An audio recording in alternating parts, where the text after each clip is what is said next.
Well, welcome back. 2001 Buick Park Avenue. Needs a new muffler. We're going to go through putting a muffler on it. Just wanted to put this at the beginning because I forgot to say it during the video. Once you get the muffler on the old pipe and rehung on back hanger, make sure you take a look at it and level it out to where it needs to be. Make sure you have clearance. I didn't say anything about that, and I didn't want to leave it till the end, so I just figured I'd move this to the beginning. Make sure you level that out. Just look at the back of it. Make sure you have clearance everywhere before you tighten that clamp up. There's your new muffler, and it's part number for you. It's a Walker Quiet Flow. First thing I'm going to do is I'm going to actually measure this pipe so I know where to cut the old pipe so I can put this on. So just going to measure this, mark it on the old pipe, and then we'll cut that pipe off, pull the old muffler out, put the new one in. So I've marked my distance from the new muffler to where I need to cut that. In my case, 6.5 inches. I got a jack kind of underneath this. Couldn't get it tight, but I've got one under the muffler just to kind of hold it in place while I cut this. I do have iron protection on it. I'm wearing gloves, so don't freak out. Try to cut this square.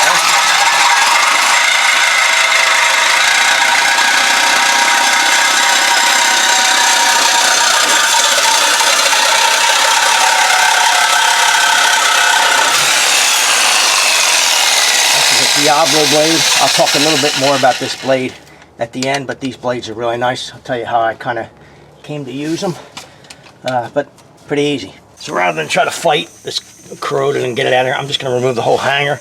The bolt looks pretty good actually, so hopefully this will come right off of here. I just pull the whole thing and I'll work on it once I get it out of here.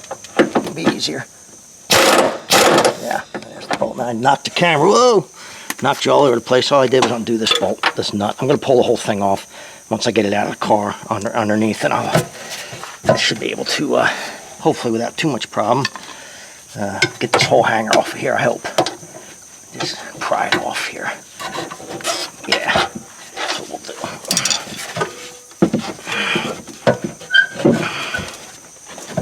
Fight with it, fight with it, fight with it. Foot on the front of it. Come on. Got a pry screwdriver here. There we go. Hard for me to see this in direct sun, but so here's the hanger. Just pull it up. You see it's pretty corroded, so I'll get it off of there. Once you can see how bad this thing's gotten. It's all perforated, rotting through, making noise. Needs to be replaced.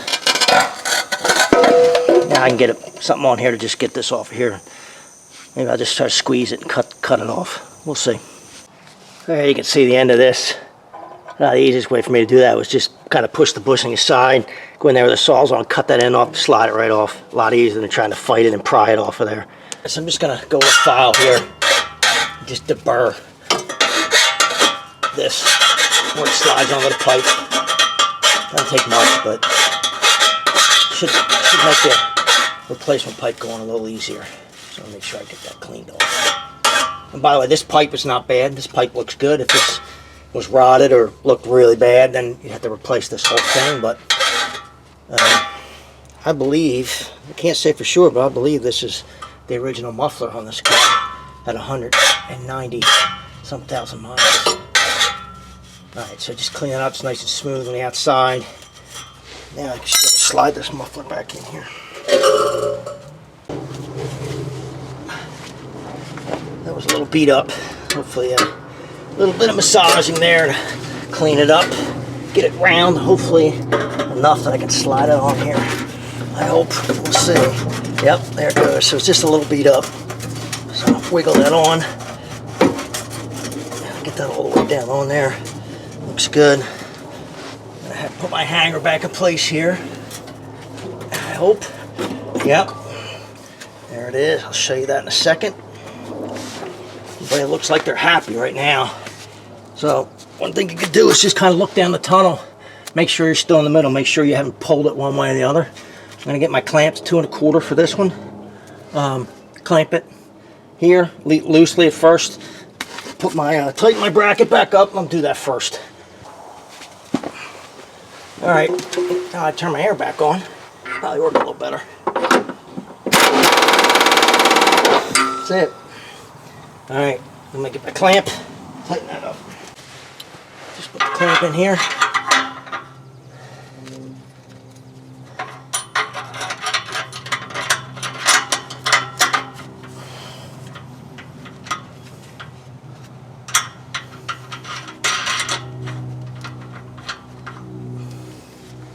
Oop. Make sure your clamp's not crooked, like really tilted one way or the other, pretty straight. Not to be perfect, but it needs to be close. And we're just gonna zip that on there.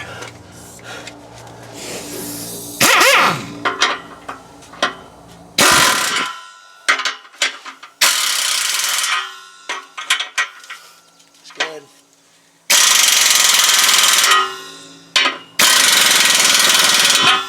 All right, should be it. Gotta tighten this one a little more. Okay, that's pretty much it. It's really an easy job, not very difficult at all. Take your time, make your measurements, make sure you measure right. I measured, when I measured this, there's a flange, it's expanded right about here. So I measured from here to about a 1/4 inch past that flange, so I should have pipe all the way up just about to where that flange is, where it expands out, and that gives me like 1.5 inches, almost 2 inches of overlap. I have plenty to clamp on without any issues. That's really what I wanted. Well, that's it. Pretty easy job, actually. If you have the right tools. I talked a little bit about that Diablo blade. A regular Sawzall blade will work, but those Diablo blades are carbide tipped, and how I found out about them was I had to do a control arm on the, I think it was a Hyundai Santa Fe, and it has the bushing, it has the metal collar, and the bolt was just seized in that collar. I could not get it loose, so I had to cut that metal bushing and that whole thing out because I had to replace the control arm anyway. I went through 4 or 5 regular Sawzall blades, and they weren't even making a dent in it.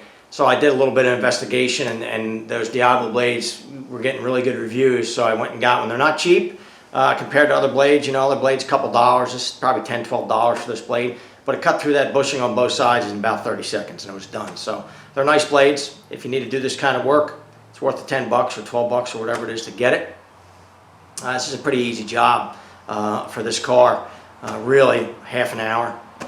If I had a lift, be even faster if I wasn't recording, but you can definitely, if you have the right tools, you can do this yourself. If not, at least you know what needs to be done if you take it to somebody who's going to do that. If you liked the video, subscribe below. I hope it helped you out. Thanks for watching.